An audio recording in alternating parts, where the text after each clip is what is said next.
Okay. So today we have two special guests. Secretary of Agriculture Tom Vilsack and National Economic Council Director Brian Deese are here to talk to you about what we're seeing behind increases in grocery food prices and what the Biden-Harris administration is doing to lower prices for families. Brian will discuss the details of the data, namely that beef, pork, and poultry are the real drivers of increased grocery store bills, and that there's an underlying corporate consolidation problem with meat processing giants that we need to address so that families can pay lower prices at the grocery store and farmers and ranchers can earn more. And Secretary Vilsack will discuss the actions our administration is taking to build back a better food system, which includes stepping up antitrust enforcement, investing in small businesses, workers, and a more competitive supply chain, our efforts to get ahead of climate-related disruptions, and the need for legislation to make cattle markets more transparent and fair. And they'll take a few questions. With that, I will turn it over to Brian. Great. Thanks, Jen, and it's good to see all of you. I will be, I'll be brief and just provide a little bit of market context and then let Secretary Vilsack really get into the steps we're taking as an administration. But as Jen said, the context here is the focus, the appropriate focus on the question of grocery prices and the increase in grocery prices that we have seen recently over the last couple of months. And if we unpack that, one of the interesting findings of the report that we put out today is that about half of the overall increase in grocery prices can be attributed to a significant increase in prices in three products, in beef, in pork, and in poultry. And in beef and in pork, we've seen double-digit increases in prices over the last couple of months. In fact, if you look at the category that is grocery prices, what economists call food at home, so food that is being purchased to eat at home, in a number of areas we've seen, if you take out those three categories, we've actually seen price increases that are more in line with historical norms. And we've seen some categories, for example, fresh fruits and vegetables prices have actually declined since the end of last year. And if you look at a category of prices like eggs, obviously a similar supply chain, similar input and feed costs to poultry, the price of eggs has actually come down over the last couple of months. The real drivers in these three areas, these three proteins. If you look at that market, the thing that is striking is across beef, poultry, and pork, significant consolidation in those industries. So anywhere from 55 to 85% of the market is controlled by the top four producers in those industries. And so when you see that level of consolidation and the increase in prices, it raises a concern about pandemic profiteering, about companies that are driving price increases in a way that hurts consumers who are going to the grocery store and also isn't benefiting the actual producers, the farmers and the ranchers that are growing the product. And the report that we've outlined today details that in these industries, the four top companies in these industries have seen record or near record profits in the first and second quarter of this year, and seen near or approaching record gross margins as well. So we have a story of a consolidated industries with companies that are generating record profits and then driving price increases for consumers without passing on those benefits to the underlying producers.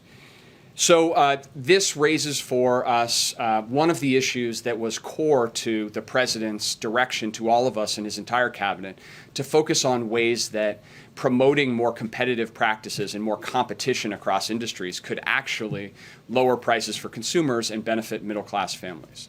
And so with Secretary Vilsack in the lead, we have been focused on steps that we can take as a federal government to try to drive more price transparency, encourage greater competition in this sector in an effort to help ranchers, help farmers, and help consumers at the grocery store as well. This is part of the president's competition executive order that he signed a few months back. We'll be holding the inaugural meeting of the president's competition council on Friday, at which this will be one of several issues that we will discuss about promoting greater competition across the economy. But these steps are important, and this effort is important because we're trying to also shine a light on the fact that these price increases that are affecting consumers are not happening in isolation, and that companies are making decisions to drive these price increases. At the end of the day, what we want to do is work with industry to try to generate better outcomes for end consumers, better outcomes for farmers. We think the steps that we're taking today can help move us in that direction. So without further ado on that, I want to pass it over to Secretary Vilsack, who will talk about those steps that he is leading on behalf of the administration. Brian, thanks very much. It's good to be with everyone today.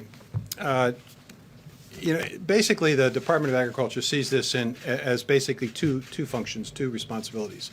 Goal number one is to make sure that farmers get a fair return for their efforts and their capital investment. And the second goal is to make sure that when consumers go to the grocery store and at the checkout counter, they get fair prices. And the reality is today that farmers are losing money on cattle, on hogs, and poultry that they're selling at a time when consumers are seeing higher prices at the grocery store, and as Brian alluded to, the fact that there are now record profits or near record profits for those in the middle. So part of this is a function of consolidation and concentration, and we've learned during the pandemic that this is also a resiliency issue. When there was a major disruption in processing capacity because there are so few processors, we saw significant disruption at the marketplace as well. So this administration is focused on four major steps to try to take action in this area. First, strengthening the current regulatory system that we have, our Packers and Stockyards Act, to make sure that we are identifying and holding people accountable for unfair and discriminatory practices. And that regulatory changes are now being undertaken as we speak.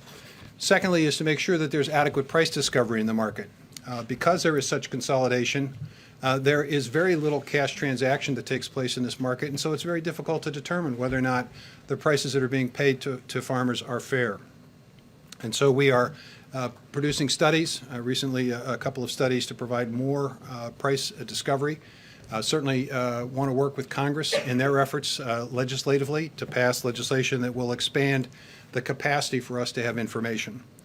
Third, we want to make sure that when people go into the grocery store and they see things that are labeled a product of the U.S., but we want to make sure that consumers fully understand and appreciate precisely what that means or what it doesn't mean, and whether people are taking advantage of whatever value-added opportunity that might present to increase price.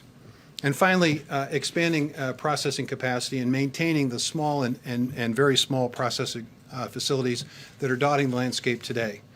We provided additional resources to keep those small processing companies in business recently by announcing about $150 to $160 million of assistance and help. And we have put together a $500 million effort to work with states and local governments as well as nonprofit organizations and the livestock industry to look for ways in which we can finance expanded processing capacity. We're doing this at the same time that agriculture is confronted not just with the issue of concentration and consolidation, but also the impacts and effects of severe weather, which are linked in part to climate. Whether it's forest fires or drought or hurricanes, obviously that's also causing a disruption. And as we build this broader processing capacity, we also want to build a more resilient food system. And right now, we're deeply concerned about the impacts and effects of drought on these beef prices and pork prices and poultry prices, because it could lead potentially to people having to sell their herds because they can't simply afford the cost of maintaining them, particularly in the western part of the U.S. For that reason, we've looked at a number of different steps to try to provide help and assistance to deal with the drought. And today we identified yet another way in which we can provide help and assistance. Historically, we've always provided resources to farmers to be able to pay for the cost of hauling water to their facilities. If they had a situation with a drought and they needed to access additional water, there's a cost associated with that, and we helped to defer some of that expense.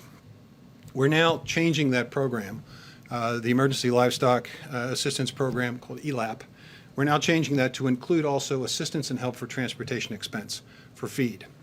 We know that these farmers, particularly in the western U.S., are going to be confronted with having to truck or rail feed from far distances, and that's going to be an incredibly increased cost to them. So we're going to use this emergency program to provide up to 60% of the additional costs that they're incurring above and beyond what they would normally incur for transportation expense. And for limited resource farmers, it could be as high as much as 90% of assistance and help. And the goal here is to focus on those areas that have been designated serious drought areas, D2 for 8 consecutive weeks or D3 or greater. The hope is that by providing this resource, we'll be able to make it easier for farmers to stay in business and therefore not basically create more disruption in the market. So a combination of focusing on concentration and consolidation, as well as making sure that we continue to look for ways to make the system more resilient, are steps that we're taking pursuant to the President's directive. Okay, go ahead. Thanks, Jen. Mr. Secretary, Brian, could you guys please go back to this pandemic profiteering that you mentioned? You said there are up to 85% of the market is controlled by the top 4 industry big names. So are these the companies that are that you suspect of profiteering right now? Forgive me if this is an ignorant question. What are these companies? Who are they? What are the top 4? And what specifically are you seeing as it relates to this profiteering? Sure. Let me just start, and then the Secretary should jump in. I think so. With respect to the data, if you look at the beef industry, for example, the top four meat processors control 85% of the market. That's in contrast to I mentioned the issue of eggs earlier, where a far less concentrated. The top 4 processors there control about 30% of the market.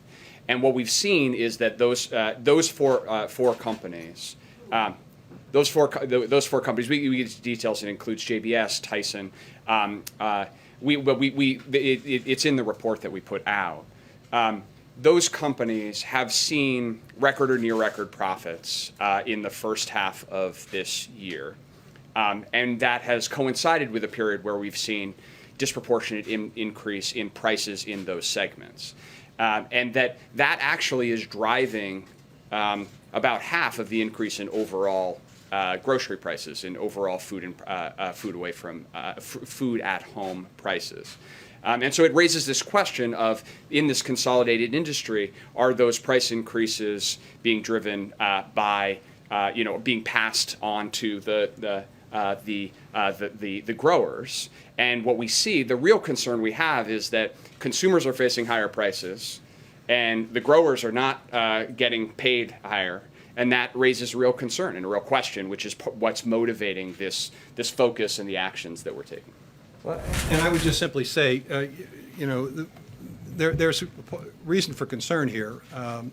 Department of Justice recently had a price-fixing case involving Tyson, where clearly there was some wrongdoing that took place. And so it's not something that we are, it's not something we're dreaming up here. The profits are real. The fact that producers are not making a profit. I mean, I remember talking to a producer the other day in Council Bluffs, and he said, I don't get this, Mr. Secretary. He said, I just sold my cattle and I lost $150 a head, but the processor made $1,800 a head. How can that be? April? Yes, I'm Secretary Vilsack. 2 questions. One, you're saying profiteering.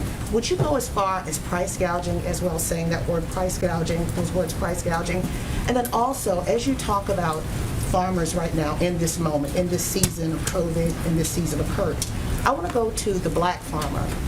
There's an effort by this administration to help the black farmer that Lindsey Graham has said is reparations. Could you give us the state of the black farmer as you're talking about average farmers right now? Sure.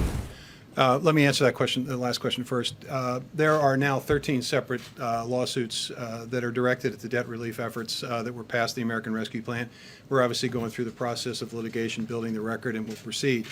In the meantime, we're really focused on those farmers who are distressed, those farmers who are low-income farmers. And just to give you a sense of this, 89.6% of American farmers today do not make a majority of their income from farming. And so that is a call to action. And that's why in the American Rescue Plan, the President and Congress included a provision that is encouraging us to take a look at ways in which we can expand market access and land access for those financially stressed farmers.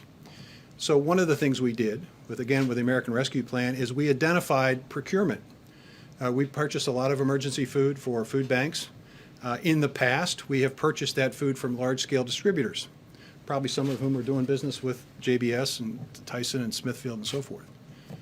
But we think maybe it would be a good idea for us to also use a few of those procurement dollars to help local and regional distributors, and to focus and direct some of those resources as well on low-income, distressed farmers, producers. So we are now using our what we refer to as our flexible TFAP program, or temporary assistance program, to use resources to basically create market opportunities, to create better balance and greater resiliency in the system. We just can't have this concentration on just, focusing on just a few. We need to have greater diversity across the board here.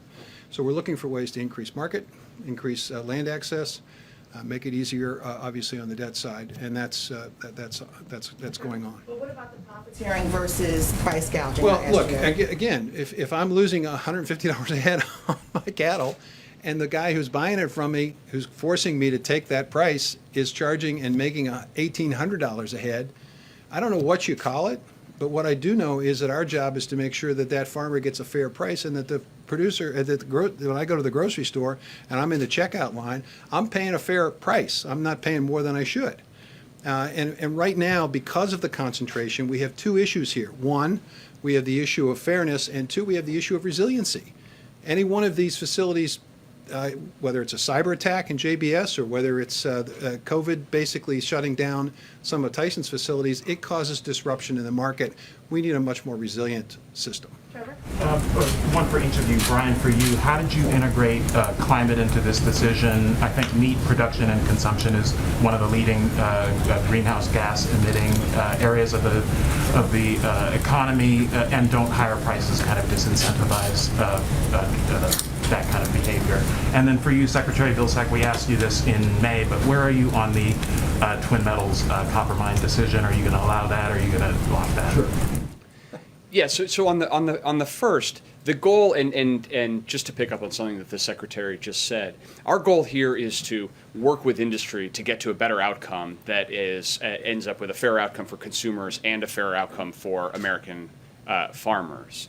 And when the lack of competition doesn't benefit, that we want to work with industry, because actually the lack of competition also leads to resiliency issues. And one of the things that we've seen, we all have experienced in this pandemic, is that a serial underinvestment in the resilience of supply chains, coupled with consolidation in particular industries, left our economy extraordinarily vulnerable.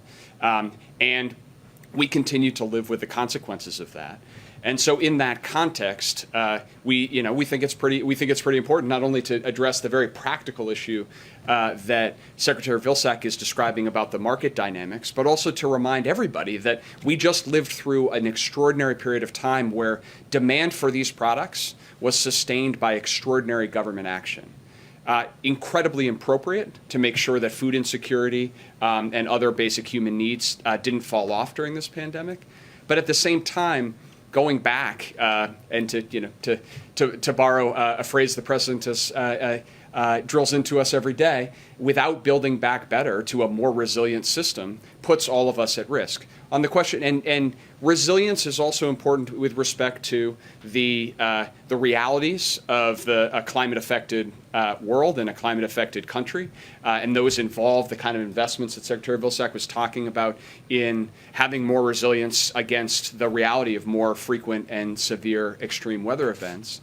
But also transitioning our agricultural system to be part of an effort to actually reduce emissions across the board. I think we have, with the Secretary's leadership, the most ambitious strategy of any administration in history, that the agricultural sector will actually be part of moving us and creating new markets as we address climate change. But we can do that in a way that actually doesn't end up in a situation where American consumers are left paying higher prices and American farmers are left with less income. That's sort of over too. Mara? Yeah, you mentioned that. I'm sorry. I just want to underscore that point, and then I'll answer your Twin Metals point. The fact that we can create new revenue streams for these farmers by conversion of agricultural waste into a variety of products basically will mean that that farmer gets a fairer return, a broader return, more return on his or her investment, and that consumer gets a decent price at the counter. That's not that is a possibility. It's a real possibility in this administration. With the passage of the reconciliation bill and the Build Back the Infrastructure bill, we'll have the resources to be able to create that kind of new opportunity. On Twin Metals, we continue to wait for the Department of Interior. They have to issue a legal opinion before we know what direction we need to take at USDA. It's conditioned upon the DOI. We're waiting for the DOI. Yeah. You mentioned that DOJ has a price fixing case against Tyson. How much of the profiteering and the lack of competition do you think is illegal, and what are you going to do about it? Well, so I want to be very clear that the President's executive order directs the Department of Justice and the FTC to train their enforcement on potential illegal activities, including price fixing and price gouging. We are going to leave that to the enforcement agencies. That's their appropriate role, and not for the White House to interfere with. What we are focused on here is policy issues that can actually help to get at the underlying issue of concentration. So, for example, the investment that Secretary Vilsack was talking about in encouraging more entrants, more small and new entrants into this market. That's the kind of step that we can take to help encourage more competition and help reduce the likelihood that concentration leads to the opportunity for those type of illegal activities. But with respect to the specific enforcement issues, both as they've resolved or as they may be ongoing, we would leave that to the FTC. Do you have a sense of how much of this problem is illegal? Regardless of the enforcement and what DOJ is going to do about it, I'm just asking you, is it like 10%, 50%? How much of this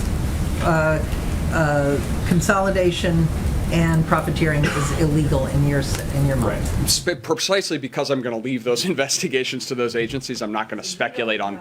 I'm not going to speculate on the work that they have undergoing. What I can tell you is that we believe this is a problem. We believe that this is a problem that's affecting consumers and farmers alike, and we believe that there are concrete steps that we need to take and that we can take to try to help improve. Thank you. Mr. Secretary, farmers want you to reverse the Trump administration's decision to dissolve GIPSA.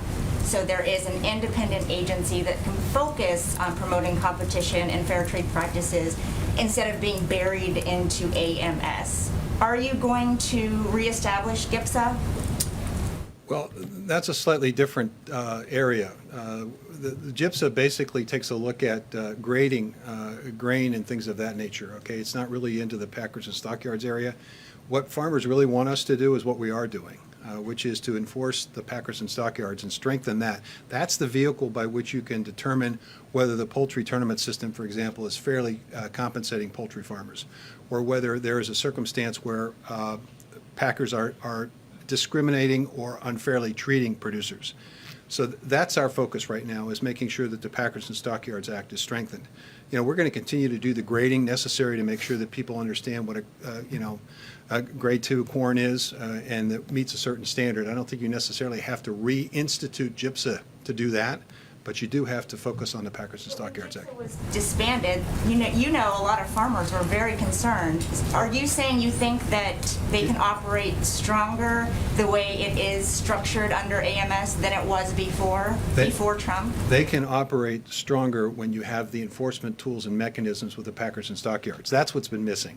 It isn't so much the structure or where within AMS this would still be within AMS. It would just be a mission area within AMS.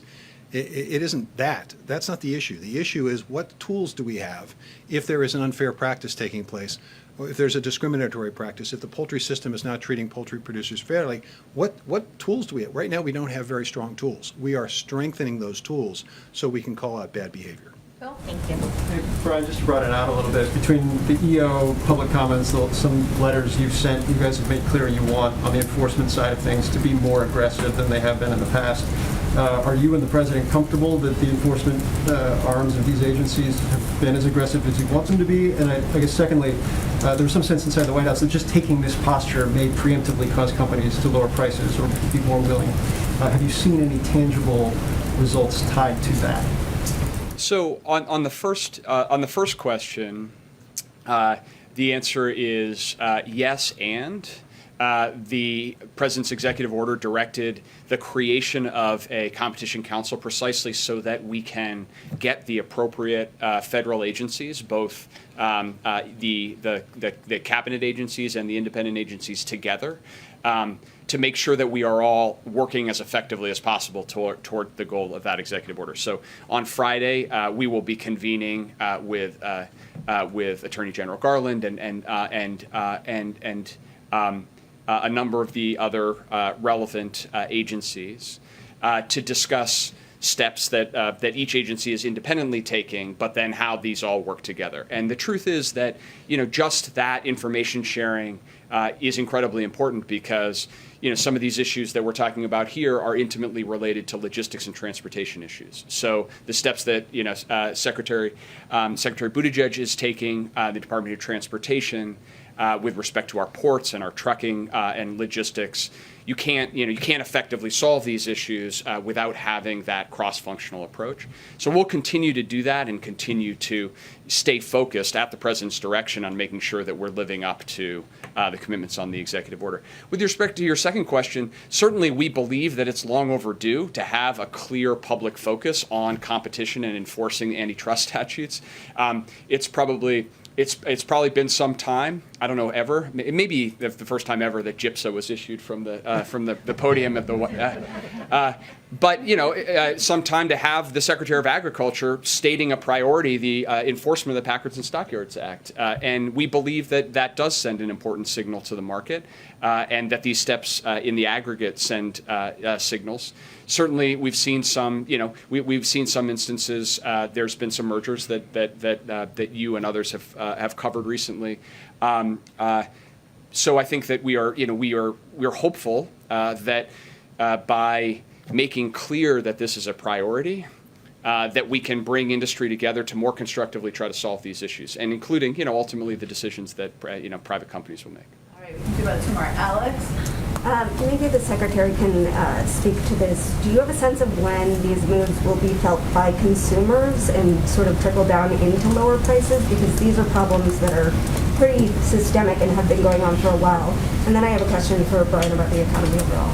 Well, there's no question that our intent is to try to get these processing plants and projects going very quickly. We've already been able to identify a couple of projects that would be helped by our resources, and so I think you will expect to see at the end of this year and early next year some progress there. That's going to send a strong message, to Brian's point, to the industry that there's going to be competition, and they're going to have to respond and react to it. So the hope would be that they respond accordingly, and that, again, farmers get fair prices and the consumers are getting fair prices at the grocery store. On the economy, the White House has long been promoting these very strong projections for the growth of the economy. This week, though, Goldman Sachs downgraded its projections for the economy. So has the White House overpromised? Are you at all concerned that you've set expectations too high at this point? So it's a good question. And I think it's also one in which the private forecaster that you mentioned downgraded its forecast. But even with the downgraded forecast, growth in 2021 would be the strongest that we've seen in decades. So what we are seeing, I think, is the record and historic strength of this recovery. Not just historically compared to other recoveries from crises and recessions in the United States, but record globally right now. The United States is the only developed country where GDP has already recovered to its pre-pandemic level. That's happened nowhere else in the world. The strength of economic growth and of growth in the labor market is sufficient that we can continue to see strong growth, even as we deal with unanticipated circumstances, even as we work through the COVID, the Delta challenges that the President will speak to tomorrow. So we continue to be focused on the fact of how can we continue to build momentum into that recovery.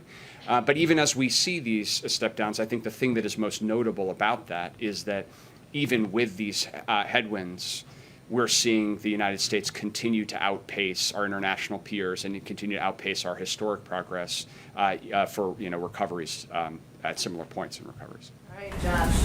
Thank you. Can you just circle back to what the DOJ active file is? Your blog mentioned it was a poultry investigation, but a year ago there was a civil one launched aimed at beef. Is there one on pork, and are you adding or expanding these investigations? Because this seems where the real teeth would be, right? If you gave DOJ more firepower of some kind to pursue this.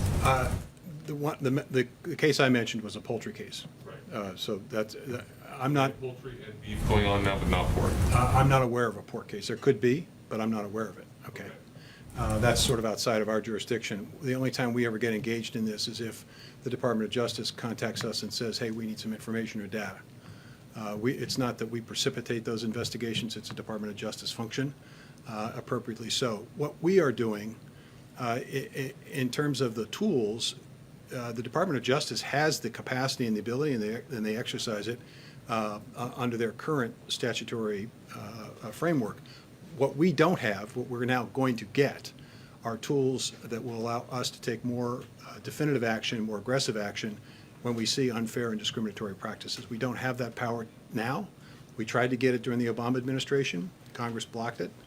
We now think we're in a position to move forward on this, and we're going to aggressively move forward on it. Any of those cases obviously raise the question of whether you're interested in looking at breaking up these companies somehow. Is that what the administration is? Well, I think the open fact. to at all? No, I think the fact that we have put $500 million on the table and basically have begun a process of reaching out to states, to farm organizations, to philanthropic organizations, and asking the question, what could you do with this resource that would allow us to significantly increase processing capacity in this country in places where we know there is a need for this, where there are not competitive markets, and the reaction to this has been quite favorable. I would anticipate and expect that this $500 million is going to leverage additional resources from those sources, and I think we're going to find out that maybe we're onto something here, and we may end up looking at numbers north of $500 million. You're more interested in, I guess, incentivizing or building production outside these big four rather than breaking up the big four. I'm looking at what I have power to do. And I have power to basically put the $500 million on the table. I have power to do packers and stockyards. I have power to do more price discovery. I have power to take a look at product labels to make sure that they're not misrepresenting or confusing customers and consumers. And that's what we're doing. We're doing everything we have the power to do, and we're strengthening the tools to be able to do it. Can you quickly address the debt limit question? Secretary Yellen wrote Speaker Pelosi today warning about that. What is your read of that? How much time do you have left until the debt limit becomes a problem? Well, on the time question, I would just refer you exactly to Secretary Yellen. I don't have anything to add to Secretary Yellen's letter, which outlined the Treasury's current projection of exhaustion. And more generally, I would just underscore that this is a responsibility, a sacred responsibility that Congress has to operate in a bipartisan way to raise or suspend the debt limit, to address the fact that this is a reflection of actions and legislation that Congress has already passed. And so there's often, a confusion or conflation when it talks to the debt limit. But just to clarify and resolve, the debt limit is a function of bills that Congress has already passed and already racked up. In fact, 97% of the debt under question is associated with actions that happened before this president was even taken into office. And in fact, even if Congress took no future action ever, did nothing else in the future, Congress would have to raise or suspend the debt limit because it's a reflection of actions already taken. And so our expectation is that Congress will do so, and will do so as it has done historically, as it did 3 times under President Trump, and operate in a bipartisan way to address this issue. So that's our expectation. It doesn't happen. A decade ago, one of the fallbacks was something called prioritization, where you sort of decide who gets paid and who doesn't. Is the administration going down this road at all? Is that the fallback plan if the limit isn't raised or suspended? Our expectation is that Congress is going to act and act responsibly and consistent with its responsibility. So that's our expectation and our focus. Okay, thank you, Secretary Vilsack. Thank you to our NEC Director. Thank you. Okay. Okay, I don't know that I have anything else at the top. I know we've covered a lot of ground there. I'm happy that the GIPSA question was answered by my colleagues there, Ouija, relieved. Alex, why don't you kick us off? So the president's remarks on the pandemic tomorrow, can you preview any of what we should expect from him? And then also, I wanted to ask you, he's talked a lot about defeating the pandemic in the past. You yesterday said that his remarks tomorrow will address how you'll get the pandemic under control. So are we shifting to a point at which this pandemic can no longer be defeated and we need to sort of live with it and figure out how to get it under control? Is that where the White House is now? Well, first let me say on your first question, so the president right now is meeting with members of his COVID team to talk about a range of steps, including his plan. He'll announce tomorrow 6 steps to stop the spread of Delta and increase vaccinations. And to kind of get to your second question, and then I'll go through some of the preview, we want to be specific about what we're trying to accomplish in this moment and what these 6 steps will do. We know that increasing vaccinations will stop the spread of the pandemic, will get the pandemic under control, will return people to normal life. That's what our objective is. So we want to be specific about what we're trying to achieve. But I would just note that what you're going to hear from the president tomorrow is going to build on some of the steps that the president announced over the course of the last few months. We've been at war with the virus for a long time, several months, more than a year and a half. We have been we've been at war with the Delta variant over the course of the last couple of months. And just to remind you of some of the steps that we've announced new government mandates on DOD, or military forces, NIH, the VA, the Veterans Affairs, Department of Veterans Affairs, folks who are serving on the front lines on the health roles in that department. We've also incentivized additional mandates, whether it is in healthcare facilities, nursing homes, and others. And we've also lifted up and incentivized private sector mandates because we've seen that they have been effective. We've also deployed over 700 surge response teams across the country and work closely, again, with the private sector to institute more requirements on vaccinations. And we've seen some impact from those steps. Tens of millions of Americans are now covered by vaccination requirements. 14 million Americans got their first shot in August, which was an increase from what we'd seen in the months prior, 4 million more than in July, and the increase in vaccinations has been a consistent trend. But he's going to lay out these 6 steps tomorrow because we have more work to do, and we are still at war with the virus and with the Delta variant. So we're going to build on that work. And he's speaking to it now because this issue, of course, is on front of mind, top of mind to Americans across the country. People are returning to schools. Workplaces are either reopening, some brick and mortar, or some people are just returning to work after spending some time with family or loved ones over the summer. So he's going to outline the next phase in the fight and against the virus and what that looks like, including measures to work with the public and private sector, building on the steps that we've already announced, the steps we've taken over the last few months, requiring more vaccinations, boosting important testing measures, and more, making it safer for kids to go to school, all at a time when the American people are listening. Again, this will be 6 steps that we'll work to be implementing over the months ahead. And then one more on boosters. The WHO, the head of the WHO is calling on basically rich countries with vaccine surpluses to hold off on booster shots until the end of the year. What's the White House response to that? And is it ethical to start moving forward with booster shots at a time when so many countries are barely starting with their first shots? Well, our view is that this is a false choice. And the United States has donated and shared about 140 million doses with over 90 countries, more than all other countries combined. We're donating 500 million doses to 100 countries in need. Last week, we announced a plan to invest $2.7 billion in manufacturing critical vaccine inputs and expanded fill-finish lines at factories. From Senegal to South Africa to India, we've made significant investments in boosting global productions of COVID vaccines.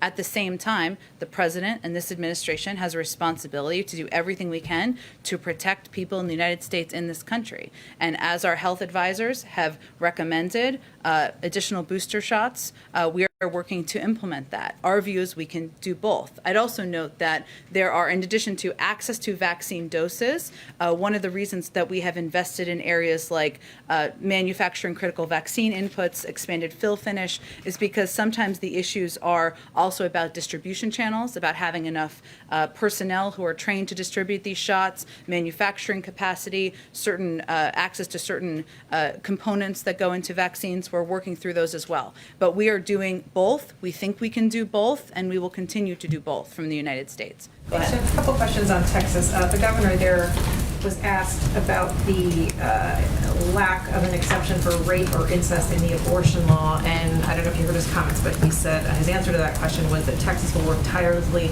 to make sure that we eliminate rapists off the street. I'm just wondering if the White House has a response to that. Well, if Governor Abbott has a means of eliminating all rapists or all rape from the United States, then there'd be bipartisan support for that. But given there has never in history of the country in the world been any leader who's ever been able to eliminate rapists from our streets, it's even more imperative. It's one of the many reasons, I should say, not the only reason, why women in Texas should have access to health care. So it does not change our objectives, does not change our commitment. The Department of Justice, the Attorney General, announced a step on Monday. Our Department of Justice is continuing to look at legal options. Our Department of Health and Human Services is also continuing to look at all options, and the President has made clear that it's a priority to do everything we can to ensure women in Texas have access to health care. I want to push a little bit on that front, just looking at options. For women who are in Texas right now who might be in need of having an abortion, who perhaps are looking at this White House for a Hail Mary intervention, the clock is ticking for them. The clock is literally ticking for them today. So in terms of their decision making, can this administration offer any help to them now? What would you tell these women who are looking to this White House to help them? Is help on the way?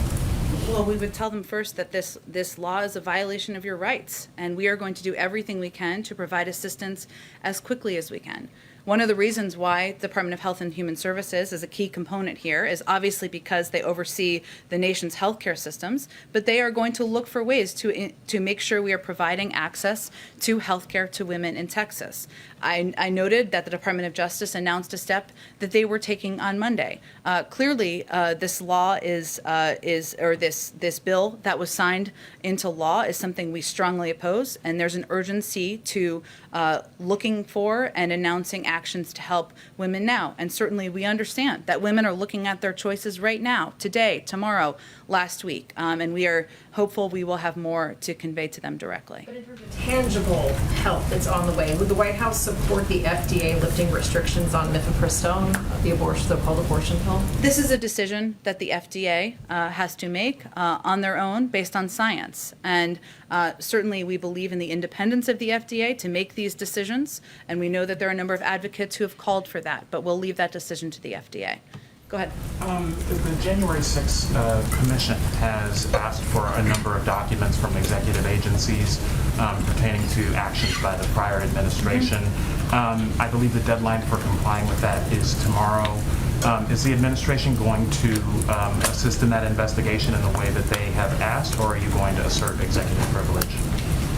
For documents from the prior administration? Yes. I would have to check. Well, a number of these, though, I know we've had conversations about this before, and I'd have to check with the counsel's office, are not in the White House. They are documents that often go to the archives or other localities that are not overseen by the White House, so I'd have to check and see what documents we would actually have access to here, or if there are other places, parts of government that would be the ones who would have control of these documents. Check if the White House counsel's going to weigh in on that decision. Would your recommendation to those agencies be to comply or to assert executive? Again, if we're talking about documents in the National Archives, that wouldn't be our purview here. Those would be documents, and I think we've had discussions along these lines before. So I'd have to check on whether there is any applicability to anything we would have oversight of from this White House currently. And then one economic question: there was Labor Department data this morning that showed a record number of job openings, 10.9 million job openings. But we also still have millions of people who are unemployed and been sitting on the sidelines for a very long time. Just curious if there's any new approach that the administration is going to take to helping employers get their jobs filled, it's curtailing economic growth. So. Well, I think you're talking about the JOLTS data, which is pertains to July data. So it is a little bit old at this point in time, given we're into September, and we've seen jobs numbers come out in that period of time where we've seen that still an average of 700,000 jobs per month are being created, or people are being matched with jobs in that period of time. Look, I think what we look at is the data across the period of time, across a broad period of time. We know our employers are continuing to look for workers to hire, and worker power is rising as workers have more choices available to them, and that continues to be the case. And we believe that having workers empowered is a good sign. We are also seeing that we are continuing, we've created now to date 4 million new jobs, more jobs than any other administration in this period of time in American history. That's also a good sign. So I would say that as we look at our efforts here, we look at whether employers, or we recommend, of course, whether employers are offering a livable wage, whether they're offering benefits to attract workers, and we're also seeing continued positive signs in month-over-month trends as it relates to the economy and job creation. Go ahead. Is there any sense, when you look at the uptick in vaccinations, mandates and requirements, I think are broadly popular when you look at polling around the country right now, given the scale of the Delta surge that's continued over months, that perhaps you should have been more aggressive earlier when it came to pursuing policies like that? Well, we have seen, yes, they're not only popular, but they are also effective. We've also known as, say, the federal government as one of the biggest employers in the country, that we knew we would take an approach over time to implement any mandates or mandates that would require vaccination by employees. There are some companies out there that were waiting for final approval by the FDA. There also were some companies that wanted a period of time to implement mandates. That's all understandable. So our view is this is certainly one of the ways that we've seen more people get vaccinated. We've seen it be effective, and we've seen it rise in approval and support across the country as people who are vaccinated are increasingly popular. But all we can do at this point is look forward and determine how we can take steps now to continue to get more people vaccinated and get the pandemic under control. And then one on the flights that have been stuck in Afghanistan. I understand the state is leading on this, but you guys have made clear you're paying very close attention to American citizens still in the country. I'm trying to square where things actually stand. The Secretary of State said a couple of times it was a documentation issue. A U.S. Senator, Richard Blumenthal, pushed back vociferously on that. Today, the Secretary of State said the Taliban are not permitting the charter flights to leave and putting it precisely on them. What's your understanding of the holdup? And if the Taliban is preventing them, what levers do you have right now? Well, a couple pieces are true here. So one is we are continuing to press the Taliban, the Secretary of State is, to do more to abide by allowing American citizens, individuals with who are legal permanent residents, and individuals with proper documentation to depart the country. It is also true that we don't have a role in preventing flights from taking off. We are not on the ground, so that is not something the U.S. government is doing. But at the same time, some of these planes and some of the issues is where are they going to land? So a number of these planes, they may have a handful of American citizens, but they may have several hundred individuals where we don't have manifests for them. We don't know what the security protocols are for them. We don't know what their documentation is. And there is a fundamental question, and this is one of the hard choices you face in government. Are we going to allow a plane with hundreds of people where we don't know who they are, we don't know what security protocols have been put in place, to land on a U.S. military base? And there are reasonable questions, justified questions, I think, as to why we wouldn't do that. And so right now there are some charter planes that are taking off. We do have to make evaluations about the safety and security and protocols in place as planes are landing on military bases. And there are some challenges as it relates to documentation, where a number of people may not have documentation, some for good reason, because they're trying to depart Afghanistan. But that is something we're working through. These handful of American citizens, we are also in touch with. They are not the majority of these flights. Far from it. It is a small number of American citizens who we're talking about on these charter flights. Can I follow up on that, please, Jen? So are you essentially saying that is the administration essentially saying, I'm picking up from what Secretary Blinken has said today about documentation, is the administration essentially saying that Taliban is the only one who has access and who's able to check passenger documentation against these flight manifests? And if so, what is stopping the U.S., for example, from sending personnel over there to do this job and to allow these passengers to leave on the flights? I understand they're not all Americans, but many of them are Afghan allies. Well, none of that is what I said or what the Secretary of State said. So let me try again. So there are the flights. We obviously don't have personnel on the ground. That's correct. We don't. What our objective is, and we have a presence in Qatar, right? As you know, our Secretary of State has been on the ground in Qatar, is negotiating and having discussions as we speak with international partners, and also members of our State Department are in discussions with the Taliban, because we do want to work through and ensure that we can allow additional flights to land at military bases. But it is also true that we are not going to allow flights to land where we don't know what security protocols have been taken, whether people have been vetted, who are on these planes. And I don't think the vast majority of American citizens want us to do that either. So right now, we are working through this process, and we are also in touch with the American citizens who are on these flights or who are in the vicinity, which are a very small number, to work through getting them out of Afghanistan. We are committed to that. We absolutely want to do that. We've already evacuated a handful of people, and we're continuing to work through. Now, things that will make it much easier for certain are if Qatari Airlines, we're working with them to see if they can get flights up and operational, more efforts to get individuals evacuated over land. We're working through all of these components, and it's the reason why the Secretary of State is on the ground in the region discussing and negotiating as we speak. Okay, we're going to keep going, Vija. Go ahead, Vija. Go ahead, Vija. I think I answered your question. Go ahead, Vija. Thanks, Jen. I wanted to follow up on the President's speech tomorrow. Sure. You mentioned schools and private sectors as two areas of focus, but you've also been very, firm in maintaining independence between the federal government and what schools and the private sector does. So tomorrow, should we just anticipate the President to say much of what he's already said, to urge those entities to take action, or will there be something new that's actionable? There will be new steps the President announces tomorrow, absolutely. And will any of those new steps influence the average American's day-to-day life? Should we expect any new mitigation recommendations, as an example? It depends on if you're vaccinated or not. Go ahead. What's possible that there's something new? There are six steps the President's announcing. There will be new components, as I noted and you noted.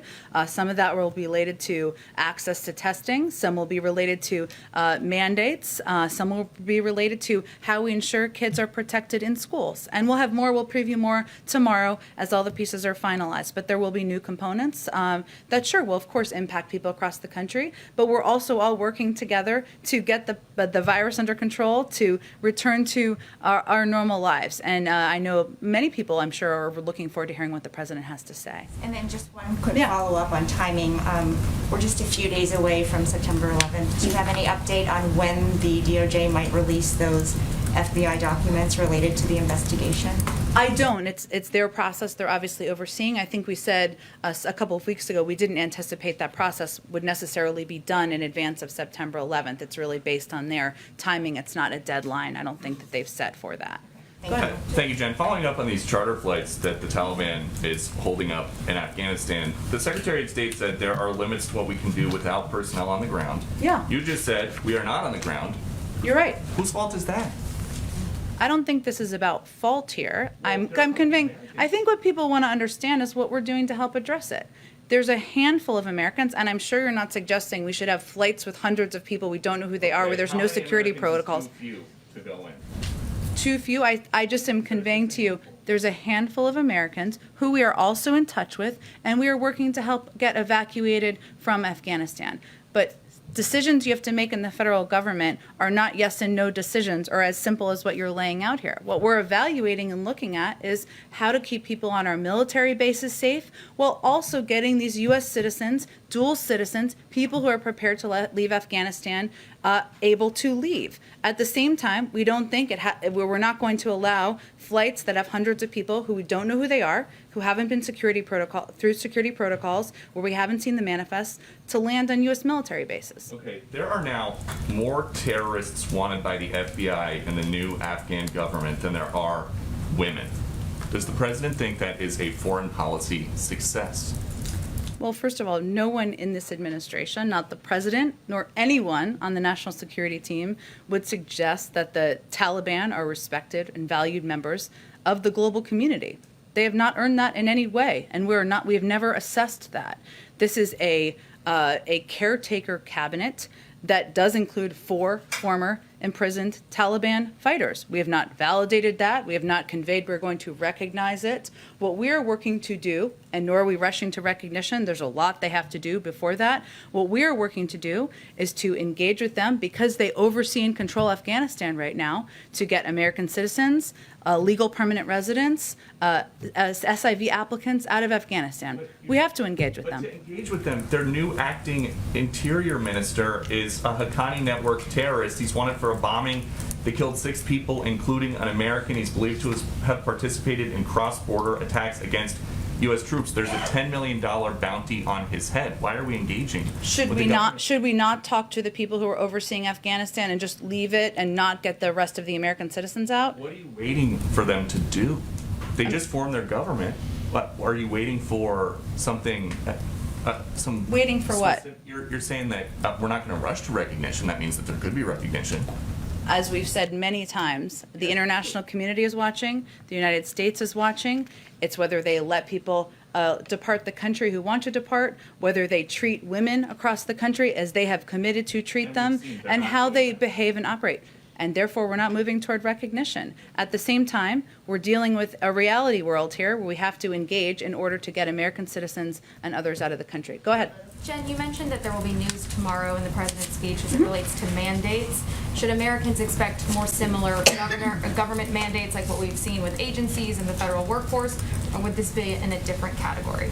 Well, we've always said we would build on what's been announced to date, right? With the Department of Defense, Veterans Affairs, NIH, and others. And I expect you'll hear more from the president on that tomorrow. We also believe that the private sector has a role here, and you'll hear more from the president on that as well. Will he set any new goals or benchmarks tomorrow, or is that not viewed as a very useful tool anymore, given vaccinations are lower than they were compared to earlier this year when those were what was maybe driving some of that? Well, the president's still working through his speech, and our objective and our goal is to vaccinate more people so we can reduce the spread of the virus. But I'd also note, before we compare now to 6 months ago, or when the president came into office, there were about a tiny percentage of people who were vaccinated. Then we had much wider access, thanks to the operational preparations of this administration, to the vaccine. So naturally, we knew that there would be an uptick in vaccinations, and then it would be harder and harder because we would get to the point where people didn't want to get the vaccine who had access to the vaccine. That was a period that we knew and anticipated would happen. What we did see was a promising trend about the numbers in August, which were significantly higher than July. And just lastly, following up on the trip yesterday, will any more New Jersey counties be added to that disaster declaration, or is the damage assessment still ongoing? The damage assessment is still ongoing. It's a process, of course, that has to move through not just county officials, but FEMA to assess the damage. But certainly we are amenable to that. And the president has been very clear with every elected official in New Jersey and other states that whatever they need, we will work to get them what they need. But there's, of course, a process that needs to be completed, which is still ongoing. Go ahead. One follow-up on Texas and abortion, and then another on reconciliation. Can you say if the White House supports the Women's Health Protection Act, and if not, why not, since this is a bill that would codify Roe v. Wade, which you've said is a priority for the White House? Well, there are many ways to codify Roe v. Wade, and that is something the president remains committed to. I don't have a new assessment of our support for the piece of legislation. We are still reviewing what our options are. Are there specific reservations about that bill? We're still looking at whether that's a vehicle we're going to support, but we still support codifying Roe v. Wade. And then there are reports that Senator Manchin will only support as much as $1.5 trillion in a reconciliation package. Has the president spoken to Senator Manchin, or does he have plans to? And would the White House accept a $1.5 trillion plan? Well, first, Senator Manchin, of course, continues to be a very important partner to the president and the president's agenda, and we fully expected that there would be a range of negotiations in private. Sometimes they spill out into the public, and that is what is happening as we speak around components of the package. But we also know that this is a process that's ongoing, one that we just lived through over the summer, where there were many times where the agenda was called dead and it turned out it wasn't. I'm not going to read out any calls or engagements the president has with Senator Manchin. We engage with him on a regular basis from a senior level, including with the president, and we are looking ahead to getting this bill passed and moving it forward. 1.5 trillion. Again, I'm not going to negotiate from here. What the president is encouraged by is agreement about the need to lower costs for working families, from prescription drugs to child care to the cost of college to elder care, on the need to tackle the climate crisis, and on the need for corporations and the wealthiest Americans to pay their fair share in taxes. I would also note that whatever the size is, it's not actually accurate to call it any of these sizes, 1, 1.5, 2, 3.5. This is going to be paid for. That is something the president is committed to, something Senator Manchin has called for as well. And the real choice right now is whether you're going to lower costs for people in this country on elder care, child care, cost of college, or whether you're going to prevent or allow the wealthiest Americans and corporations to continue to pay the tax rates that are hardly fair moving forward. I've been told you have to wrap. Okay, go ahead. In an attempt to clarify the White House's position on the debt limit, Yeah. following up on my friend Josh's Sure. question. So in her letter today, the Secretary said that the extraordinary measures would run out sometime in October. Is it the White House's wish that, well, is it the White House's expectation that Congress will act by the end of September, by September 30th? Well, our expectation and hope is that they act in advance of the money running out, yes. So you expect then that the line is drawn, that September 30th is the deadline that this White House is setting? Well, I would be clear that in the Secretary's letter, she also conveyed that because of the fact that we don't have all of the information at this point on inflows from taxes that come in mid-September, they didn't give an exact date. But yes, of course, our objective is to raise the debt limit before it becomes a crisis. Yesterday, the president said that he intended to see wildfire damage when he heads west. Do you have any more information you can share on that? He will see wildfire damage. I know we are eager. You're all eager. I'm eager to get it announced, to announce the details of his trip. That will be early next week. We hope to have those in the next 24 hours. Okay. I think I have to wrap up, but let me do one more. Okay. On Yeah. the reconciliation Yeah. legislation on healthcare, does the White House believe President Biden and Democratic lawmakers will ultimately have to make a choice between expanding Medicare benefits and shoring up the Affordable Care Act, particularly to stay under the overall price tag? And if there is a choice, what would President Biden choose? I certainly understand your question. I think you probably can predict what I'm going to convey to you is that there are a range of discussions and negotiations between a broad swath of the Democratic caucus right now, and I'm just not going to negotiate or weigh in from here on this particular question. Quick question. Can the White House confirm that it has asked appointees from the last administration to resign from various boards, including the West Point Advisory Board and the Naval Academy Board, and why? Yes, we have. And the president's objective is what any president's objective is to ensure you have nominees and people serving on these boards who are qualified to serve on them and who are aligned with your values. And so, yes, that was an ask that was made. Is there any concern that because a lot of these appointees do go across administrations, that there is a risk of politicizing these traditionally non-controversial positions? Well, I will let others evaluate whether they think Kellyanne Conway and Sean Spicer and others were qualified or not political to serve on these boards. But the president's qualification requirements are not your party registration. They are whether you're qualified to serve and whether you're aligned with the values of this administration. Thanks, everyone. A follow-up on the story about Dr. Fauci yesterday in The Intercept, the documents released that shows he was